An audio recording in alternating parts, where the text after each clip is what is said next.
It is refreshing to find one of your clan outside the shadows. Stepping out's my thing. I might be undead, but I know what I am. What we both are, right?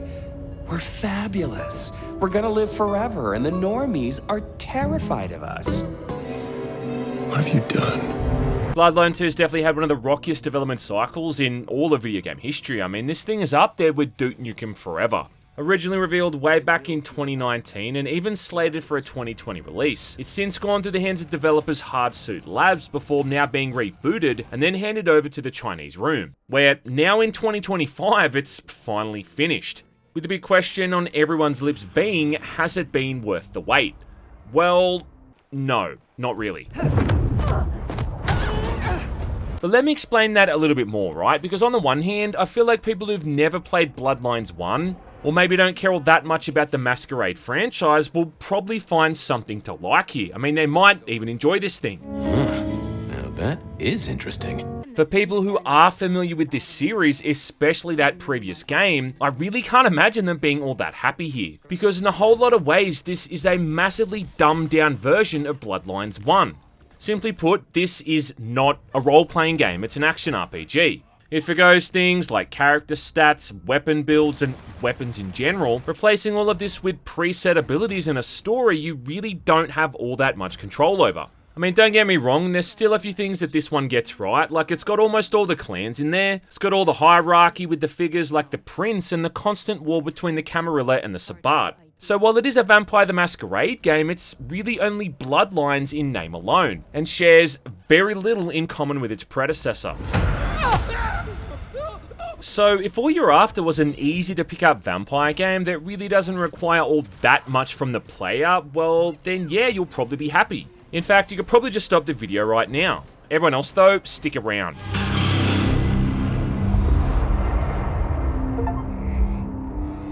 Are you serious? Right, so the story in this is that you're playing as an elder vampire named Fire, waking up from torpor, which is like a forced hibernation that vampires can opt into if they need to regenerate or if they just want to kill a couple hundred years. Fire's woken up in the modern day setting of Seattle with low-grade amnesia to find her mind also inhabited by a Malkavian vampire named Fabian, which is kinda like V having Johnny Silverhand in their head during the events of Cyberpunk. That's generous of you. With Fire also apparently having killed this guy in a blind rage after waking up from torpor, and him now being stuck in her head fully conscious. Pleased to meet you, Fire. This then forms a pretty big component to the story, trying to unravel what actually happened and how Fabian ended up being in the wrong place at the wrong time. Plus, it also turns out that Seattle is in absolute chaos, with the former prince being assassinated and then replaced by a much more inexperienced one named Briong. That's what I like to hear. And Fire very quickly being forced into taking on the role of sheriff to try to maintain the order. What do you say to that, Sheriff? Which means that right off the bat, the first big difference is that you're not playing as a fledgling anymore, uncovering all of this stuff for the first time like a deer in the headlights. Instead, you're a centuries-old elder who already knows the lay of the land. Something I immediately didn't gel with, considering you're not really uncovering this dark and mysterious world anymore. You're seeing it through the eyes of a seasoned veteran, making it far more like you're playing as Nandor the Relentless as opposed to Guillermo de la Cruz, if that makes sense. I assume you know of whom I speak. Cultists, Diablerists, the Ancient Blight. The multi-pack. And I know that some people might argue that Vampire the Masquerade Redemption did the same thing, forcing you to play as Kristoff, and yes, while that might be true, that game was called Redemption. It wasn't called Bloodlines 2. Another thing is that for quite a lot of this, you're not even playing as Fire. Instead, you're controlling Fabian during these lengthy flashbacks where you see things through his eyes. Would you believe it? Again, kinda like playing through Johnny's backstory in Cyberpunk.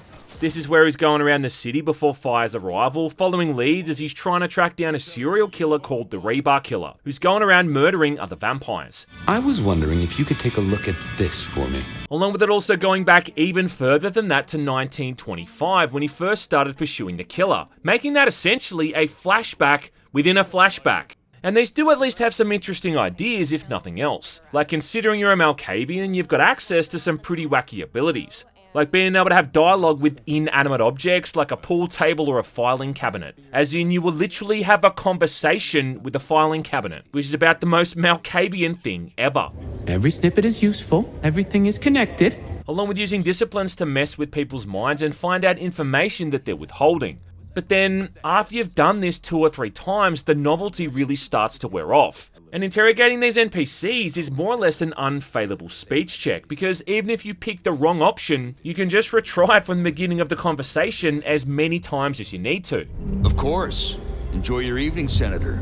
Plus, there's no combat during any of these either. You're just running from one side of the city to the other, chatting to someone to clues and then running again to the other side, really making it feel like an entirely different game. And it's like, regardless of what dialogue choices you actually pick, serious or goofy, you'll still solve the case and proceed onward. What are you hiding? I'm going to assume as well that all of these sections is where the Chinese room influence is coming in, considering these guys made games like Dear Esther and A Machine for Pigs. Both games which were great at giving the W button on your keyboard a hell of a workout. And it's like a couple of these sections would have been fine, but you have to sit through over half a dozen of them. And it's like every single time the story picks up some speed, it then grinds to a halt as you're forced to play through another one of these sequences. I mean, even right at the end of the game, after a very climactic cinematic, you hit a bit of a brick wall and have to play through another one of these chapters. Huh? What? Oh, no. No, buddy, sorry. Something which has also killed any interest I might have had in replaying through this from start to finish, considering all of this stuff takes up maybe a third or so of the entire story. I mean, all of this is more or less a whodunit, relying on the mystery of uncovering the killer to keep the player compelled, which, yeah, it kind of does, but once you figured out who the killer is and what's going on, well, then there's nothing interesting about it anymore. At least in all the Johnny Silverhand stuff in Cyberpunk, you got to shoot people and get laid. Said you weren't coming tonight. Not if I can help it. More than that though, these sections also highlight the lack of player choice that Bloodlines 2 seems to have, as every single one of these interactions has to be finished in a specific manner. What are you trying to pull here? Something which also carries over when you're playing as Fire, where all of these RPG elements are severely downplayed to the point of just being borderline non-existent. Things like seduction, persuasion, and intimidation speech checks aren't even really factors anymore. And although it'll often tell you when someone likes or dislikes something you said, it's never fully explained what that actually affects. One point I thought the game was about to have me persuade a cop to let me into a locked building, but yeah, of course it didn't. And I still had to just go to the predetermined entry point and go where the game wanted me to. Sorry to spoil your night, friend, but I'd find your party elsewhere. Seduction still does kind of exist here, but again, like it's not a speech check you have to keep passing or even spec into. You can lure random NPCs around using one of your abilities, but actual stat-based dialogue stuff just does not exist. Compare that to Bloodlines 1, where you'd often have to seduce someone over multiple conversations and keep picking the right responses. I was just thinking the same thing. Here though, you just keep telling that person that you like them. I wish to know you. Do you like stuff? Until eventually they're just kind of like, yeah, alright, I've got nothing else going on, I may as well bang you. One of those options even being a Tremere vampire who looks like someone's grandmother. Oh, excellent. If you'll just follow me, I have a private parlour prepared for just such an occasion. Yeah, thank God it fades to black during that bit. That was tickety-boo. Lady, you're scaring us. You want to know what I miss as well? Being able to go into all these different bars and turn all these random people into your own personal blood dolls. Or how about having your own personal ghoul waiting for you back at your haven? Really? I promise you won't regret it. Just like there's no real options given to the play when it comes to tackling anything. Perhaps I will. Same thing goes with all the missions, you know, with things being very linear, despite this otherwise open map, where 99% of the time you're just sent to an area and then have to methodically make your way through a series of rooms, killing everyone you see. There is stealth in the sense that if you crouch and stay out of sight, you can sneak around, but even then, it's only in there as a means to dispatch enemies through instant takedowns, which is far easier than trying to fight someone head on. And you can't even sneak to an entire area and avoid combat, because the exit or objective you need to interact with is always going to be inaccessible until you've removed every nearby threat. Yeah man, as in you have to kill pretty much everyone in the near vicinity before then finally you can actually, you know, interact with a padlock or whatever's blocking you and proceed onward. Thirsty. There's no hacking, there's no lockpicking, and whenever an item or a secret is nearby, your crosshair expands to help you track it down, removing any chance of ever missing anything. A perfect example of showing how basic all of this is by comparing it to the first mission in Bloodlines 1, where you got to get explosives back for your buddy Mercurio from a house near the beach. I don't need this crap. Now for this one, you can walk right up to the front door and then either persuade or seduce your way in, followed by then further persuading and seducing the guy running things to get the goods. Sure, okay. I got some stuff that'll do the trick. But if you preferred, you could sneak in and steal the explosives, or if you wanted to, just kill everyone in the house instead. All of these were viable options. And in fact, if you played through it as a Nosferatu, you more or less had to find an alternative way because the guy out the front immediately told you to piss off. Keep walking, freak. Seriously, get out of my sight. This first main mission in Bloodlines 1 has you following a brightly lit scent that you can't miss, along with being forced to kill everyone in an area before then moving on to the next. And it doesn't really get any better from that point on either. Outside of the main story missions, there's a whole bunch of side missions too, and most of these are just as basic, having you repeat the same 2 or 3 tasks every night, like carrying out assassinations or delivering packages, which almost feel randomly generated. I mean, the first game had this humongous side mission that basically followed alongside the entire main story, where you were tracking down a serial killer and following clues across LA, ending with a showdown in a junkyard where you could then either kill the guy or spare him after hearing his side of the story. Why? So you can pass judgment on me? Not to mention, you also took on a weird cult of diseased vampires. You talked down a hostile gargoyle at an abandoned theatre and convinced 2 aging hitmen to put their grievances aside. Yeah, among many others. Really? I mean, really? But here a side mission involves just running a couple of 100 meters down the road to kill another nameless NPC or deliver someone their food. Miss Yu, I have a package for you. Oh, thank you. Compared to those 4 hubs in the original game, Bloodlines 2 only has, one, which is the city of Seattle, which is admittedly bigger than all those others combined, but visually not all that varied. Which means that things can start to feel very repetitive. More so too because this is easily a 20+ hour long game. Having said that though, as linear as the story is, without ever really giving you that many options to delineate, I still, amazingly, did find the whole thing pretty captivating. And later on in the game, there it goes to some pretty dark places, with one very awesome cameo that only exists for blatant fan service. Haven't had one of those in a while. But then the ending is just so abrupt and it doesn't really explain all that much about anything, outside of giving us a brief description on the outcome of a couple of those key characters. The thing that really annoys me the most though about the writing is the way that it handles the Nosferatu. You know me, always interested in the gossip. Now, in the Masquerade universe, due to their appearance, these guys and gals are more or less completely shunned and reviled by the other clans, to the point that they often stay entirely out of sight and live underground. Their skills as information gatherers, though, is what keeps them in everyone's favour, and also why ultimately they're tolerated, given that otherwise they're a walking Masquerade violation. Let's see what I got. Which is why in Bloodlines 1 you spend a pretty big chunk of the story simply trying to track these guys down. Now in Bloodlines 2 though, there's this super obnoxious Nosferatu named Tolly who just walks around in the open pretty much the entire time, even rubbing shoulders with the prince and almost talking back, which is the kind of thing that would just never happen. Hold up there, hun. You're letting this slide? Embracing without permission is what... Ugh. I said I'd postpone my verdict, not withdraw it. I mean, the idea of a Nosferatu just hanging out in a Ventru tower alone is next to impossible. In the first game, for instance, if you played as a Nosferatu, pretty much every single NPC you interacted with, vampire or not, would react in shock and disgust.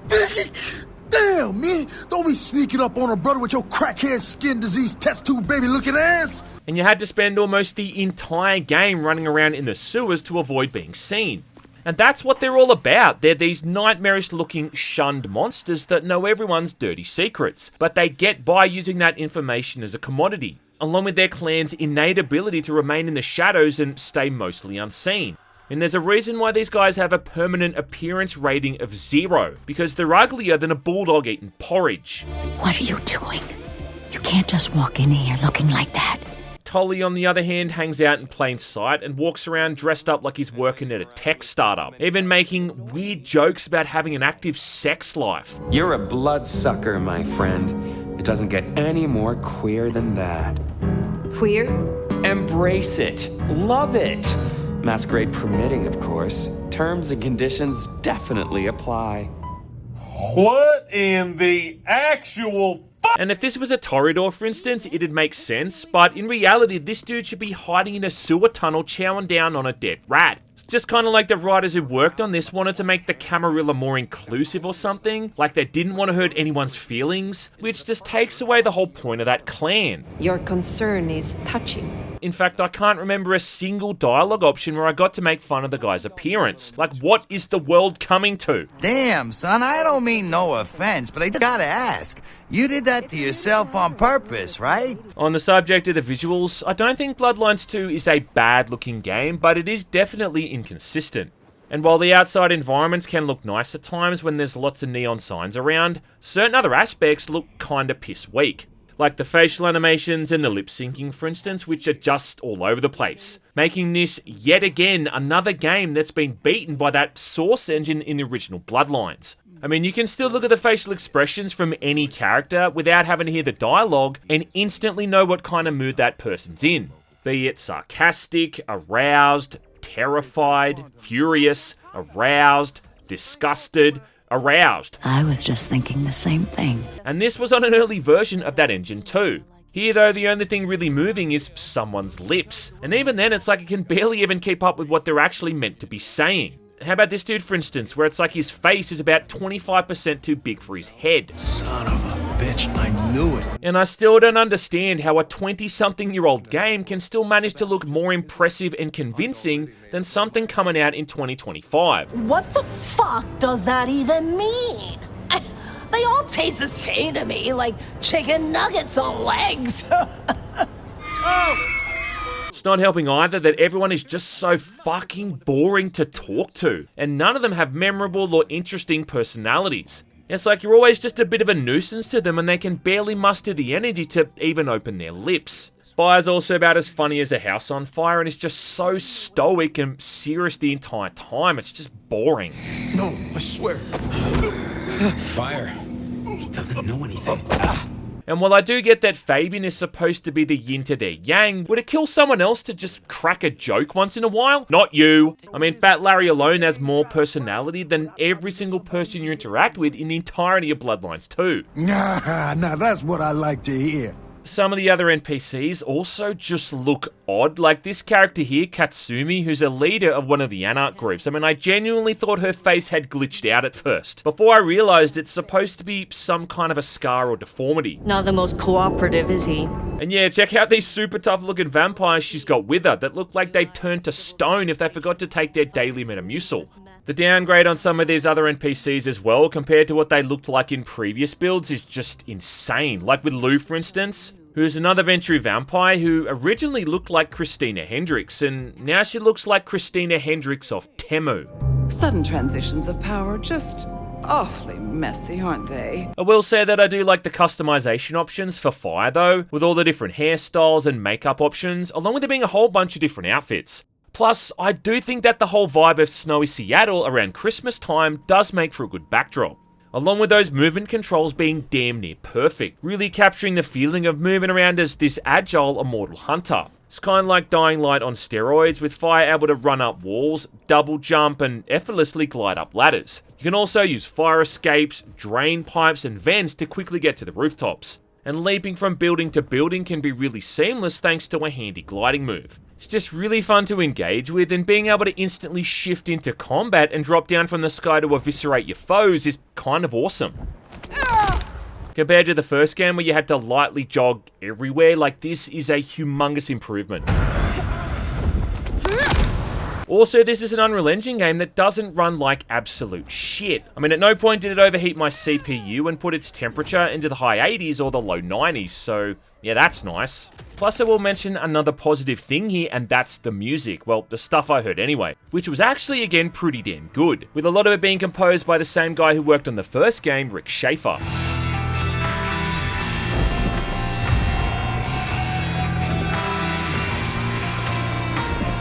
As for the gameplay though, well, I've got to admit that first impressions of this weren't terrible. After the prologue sequence, it starts off with you leaving your seedy apartment, even hearing a radio broadcast with a very familiar sounding voice calling herself the Bet of Night, as opposed to Deb. JJ was a noted entrepreneur who did a lot of good for the city, or so I hear.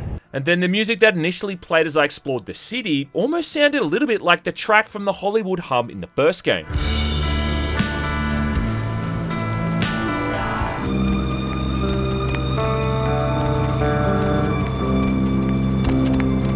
Plus, I even came across a random Gimbal's prosthetic sign as well. Oh, yes, forgive me. My name is Gimbal. Stanley Gimbal. You're tasked with reporting to the prince as soon as possible, and then after that, sent off to carry out errands like a little bitch, all of which is par for the course. But then you get into the combat, which is limited to unarmed attacks, in this case punching, either light or heavy.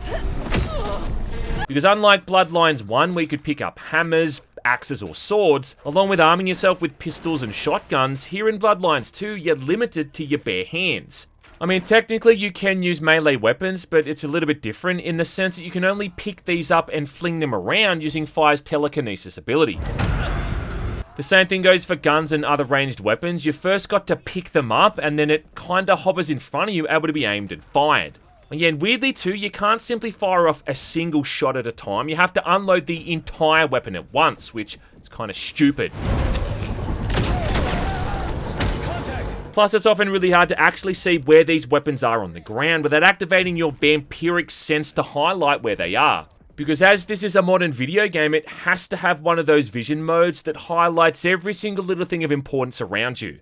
Anyway, I guess you could argue they've done this because Fire's supposed to be super old and probably has no idea how to use firearms. But then, to that I say, well, why did they do the same with the melee weapons? And you can see in some of those earlier trailers and the gameplay reveals how they were very clearly working on adding this stuff into the game. But I guess at one point, like so many other aspects, it just got thrown to the wayside, leaving us with a brawler, and even then not a very good one either. Because despite being almost entirely melee focused, no one thought to include a basic block move. I mean, there is a dash move and a parry mechanic, but this is kind of finicky because to do this, you have to dash into enemies as they attack, which I just found to be incredibly inconsistent. Not to mention, you know what happens most of the time here? Yeah, you just dash forward. You'd think that maybe if you attack holding down different directional buttons, like it might correspond to different moves. Yeah, well, no, you're wrong, bitch. And while there are other moves here, like if you kick while sliding, you can launch enemies into the air, this is overall a pretty damn bare-bones combat system. One that also often feels super janky, with animations often not quite working properly, along with a whole host of other bizarre bugs and glitches. Best show in town! I need help! And look, like I'm not going to act as if the combat in the first game was buttery smooth, and it was full of jank as well, but on the other hand, I don't think using a 20-year-old game as an excuse really justifies how it feels in the modern game either. Especially considering how many other factors were actually at play back then with all the other combat mechanics. Mechanics which have been significantly simplified here. I mean, in the other games, you've got to consider bashing, lethal, and aggravated damage, which would come from blunt, bladed, and bullet or elemental attacks. And then there was different ways you could mitigate that stuff through your defense rating or the kinds of armor you wore. Here in Bloodlines 2 though, there's none of that. You just take damage. And although there's a couple of dozen outfits to unlock and choose from, some of which, yeah, do look quite cool, they are all purely cosmetic and don't affect things at all. You don't even get to improve your base melee damage either through leveling it up or equipping different items, and that whole stat screen in the first game has been replaced with, well, jack shit. More than that though, it feels like the melee moves are incredibly ineffective compared to the multitude of other combat abilities on offer, a lot of which are pretty much mandatory against the tougher enemies. Silent night indeed. Because while the vast majority of enemies in this game are either ghouls or thin bloods, which you can kill pretty easily, it's those bigger and tougher guys that are a real nuisance, and more or less force you to use your abilities on them. Especially later in the game when you start to come up against vampire hunters who it's almost suicide to try to take on with your bare hands. With the absolute worst stuff by far being the boss fights, which does that classic old bullshit of throwing in a bunch of enemies at once to mess with you the entire time. One fight in particular also removes all of your abilities for story-related reasons, and then the final boss is genuinely one of the worst things ever designed by another human being. But the main thing connecting them is that almost all of these are more dependent on your abilities and telekinesis than actually taking on enemies straight up. What the fuck does that even mean? Right, so at the start of the game, you're choosing from one of 6 different clans to play as, with 4 of these returning from Bloodlines 1 with the Brujah, the Tremere, the Ventru, and the Toreadors, with the other 2 being the La Sombra and the Banu Hakim. These abilities still fall into discipline categories like Celerity or Obfuscate, but you're not actually casting Celerity. You'll instead activate an ability that slows down time, essentially giving you that same effect. Make sense? So for my first playthrough, I chose the Banu Hakim, simply because playing as a Ventrue or a Tremere for the 50th time seemed less enticing, and choosing this clan seemed to give me access to a bunch of abilities that geared me towards staying undetected. With the first one, for instance, turning my hands into giant blades, which could pretty much one-shot standard enemies. It also gave me the very Dishonored feeling power of being able to slow down time, allowing me to move around an area and get behind enemies to easily attack or feed on them. Which is by far, I think, one of the most useful abilities in the entire game, basically just giving you a free takedown on any enemy. After that, you've got the option to mute someone, preventing them from making any noise through screaming or letting off their weapons, which is also handy for a stealth approach. And then finally you get the option to turn invisible, the closest thing we get to actual obfuscation, where for a period of time you can easily sneak around enemies for again quick and easy takedowns. So yeah, not a bad series of powers if you're trying to go for a less direct approach, and it really made me feel like I picked the right clan there that would match up with my playstyle.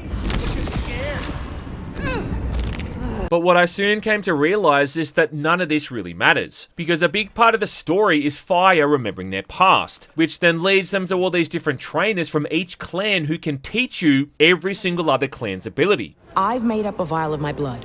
You're gonna drink it. The La Sombra blood will kickstart your memories and restore some of the tricks you've so carelessly forgotten.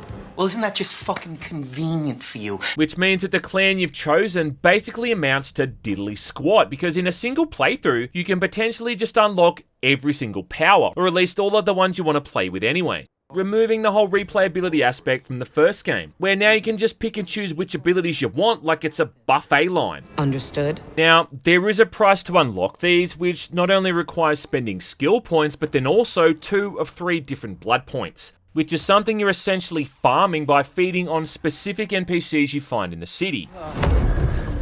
Yeah, to the point that you're literally going to be going around grinding blood so you can unlock some of these abilities, which, yeah, that's fun. I will admit, though, that some of these abilities are pretty neat. The Bruja tree, for instance, has some pretty gnarly ones, like the 1000 Punch, where you hit up to 3 enemies at once super quickly, with the final hit then doing a bunch of extra damage, which I found really useful whenever I was fighting people on the rooftops, because I could use that 3rd punch to easily knock someone off the roof, and quickly take them out of the fight.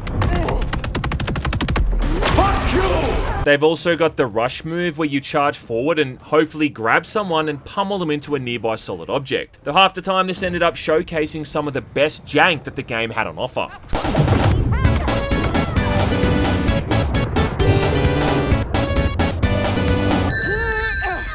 Plus, I've also just added in Blink from Dishonored, like quite literally an ability called Blink that just works exactly the same.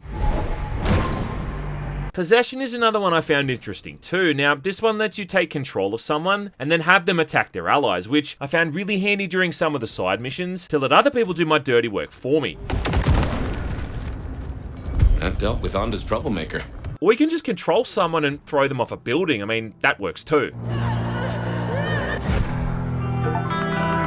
Fans will also be happy to hear that the Tremere blood magic also makes a return and is again pretty handy. Like Blood Boil, which not only acts as a distraction, but a handy way of incapacitating someone for another quick takedown. Which is, you know, cool if we ignore how insanely secretive and paranoid the Tremere actually are, and there's zero likelihood that they'd ever share their secrets with another clan. But I mean, who really cares about that stuff, right? It's only Vampire the Masquerade. I mean, it's not like the World of Darkness series has a deep and thoroughly explained lore. Fuck off. Annoyingly too, you can't even really fully mess around and experiment with different abilities, because the game has one main save slot, and once you buy a new ability, it seems to auto-save over it to that file. And as a result, at least half a dozen or so times, I'd spent my hard-earned skill points on something to then realise it's actually not very good, only to be stuck with it for the rest of the game. Because I guess the concept of a manual save file or even the basic option to respec was overlooked.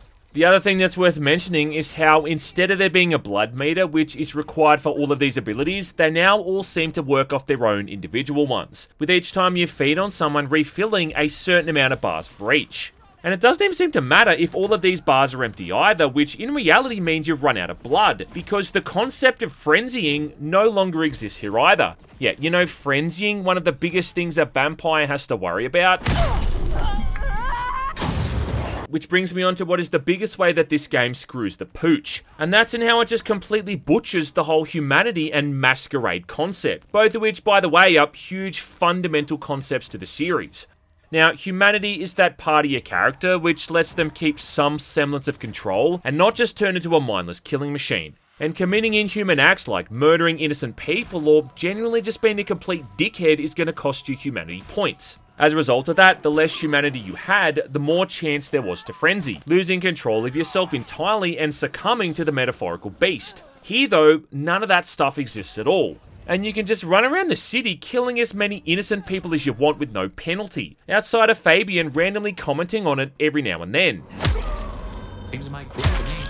Even that game Blood Hunt that was like a Battle Royale spin-off had it so if you killed an NPC, every single other vampire in the match would know where you are, because it understood how important this concept was, and yet somehow this game can't. When you were feeding on innocent people in the other games, you also had to make sure you stopped in time before fully draining them, otherwise they'd die. Another mechanic which also tied into this whole concept. An innocent's an innocent. You kill one, even a worthless bum, even by accident, and it's gonna cost you a piece of your own humanity. But again though, here none of that matters, and the game automatically stops the feeding for you every single time. The other thing is the masquerade itself, which is whether or not you're doing your best to conceal the existence of vampires from the rest of the world. And the way it works here is more like the wanted system in the GTA games, where simply causing any sort of chaos in public gets the police chasing after you. And then if you don't run away before a meter fills up, you'll just eventually be insta-killed by someone staking you from behind, something which you cannot avoid. Like quite literally someone just teleports behind you and instantly kills you. Yeah, nothing personal, kid. See ya. This is so fucking stupid. And I know I'm sounding like a broken record, but let us again compare this all to Bloodlines 1, shall we? How in that game, if your humanity got too low, it'd start affecting the dialogue options you had, along with it also being a potential game over if you fully succumb to the beast. And then in the case of those masquerade violations, the worse it got, certain NPCs and side missions would be locked off, and you'd even start seeing vampire hunters and enforcers hanging around.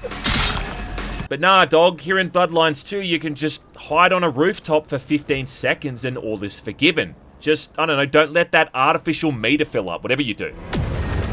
Got your ass. You know what I'm starting to realise though? I think all of my issues here stem from the name of this game more than anything else.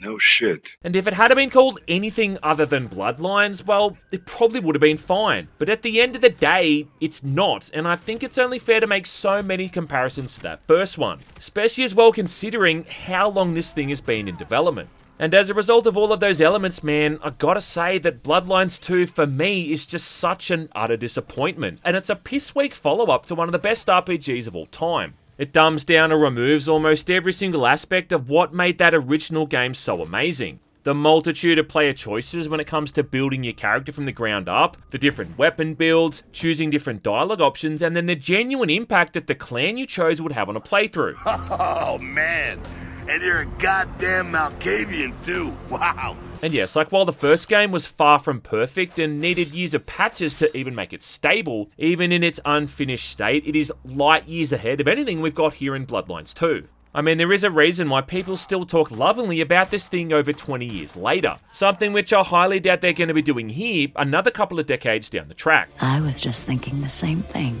Comes back to what I was saying at the beginning, like if all you want is a vampire game where you can run across rooftops and kill the same looking enemies over and over, along with a story that you don't have that much power over, well then yeah, you might like this. I guess I was just kind of hoping for something more. I think we all were. Stepping out's my thing. I might be undead, but I know what I am. Shut up! Maybe at some point in the future, this will get its own unofficial patch too, adding back in all of the stuff that the Chinese room never got to include in this full release, but I don't know man, I wouldn't hold my breath.